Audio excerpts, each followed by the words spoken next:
ဘဲကြီးကလုံးလိုက်အစားကြီးပဲဗျာစားကျင်တာစားဖို့လားနော်မာရှာလာဘာကလည်းလုံးလို့ပဲကျွန်တော် မင်းရောက်လာပြန်ပြီလားစားကျင်တာစားခေါင်းမစားနဲ့နော်အဲ့တော့အခုကလေမာရှာလာဘာကောစားမှာမလားငါကိုယ်တိုင်လုပ်ပေးမယ်မစားโอเค နေပါဦးခမမာရှာလာဘာကတစ်လုံးမလောက် မာရှာလာဘာကတစ်လုံးကို9500ရောင်းတယ်ဘာဒီပါလဲဆိုတော့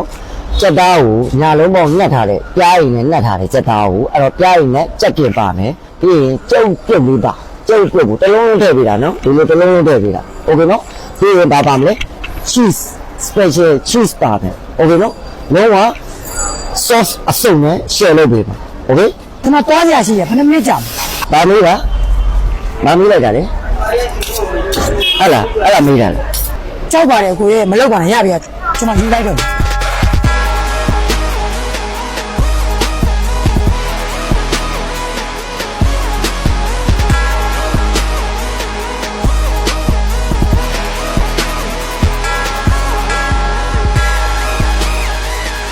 မာရှာလာဘာသာကတော့ဘယ်ဆိုင်မှမရအောင်နော်။ KMB ဟလာဖီဆိုင်မှာပဲရတယ်။အမြတ်ကြီးလေးစားသွားတယ်။ဘာသာကတော့လုံးဝ share solid ကျွန်တော်ကပုံစံမတူတဲ့ပုံစံမျိုးလုပ်ပေးထားတယ်။ပြားရည်နဲ့ချက်ပြင်ပါမယ်၊ကျုပ်ပြုတ်ပါမယ်၊ပြီး cheese ပါမယ်။ sauce အစုံနဲ့ကုန်မှာကျွန်တော်ရှိမှာတစ်လုံးကို9500ကျပ်နဲ့လာရောက်ပြီးတော့ဝယ်အားပေးလို့ရတယ်။မာရှာလာဘာသာမစားရသေးတဲ့လူတွေကျွန်တော်ဒီကနေပဲဖိတ်ခေါ်လိုက်တယ်။လာပြီးတော့ try ကြည့်ပါစားသုံးကြည့်ပါ။အမြတ်ကြီးလေးကလည်းလုံးဝ share ပဲနော် solid စားသွားတယ်အပြောင်းနဲ့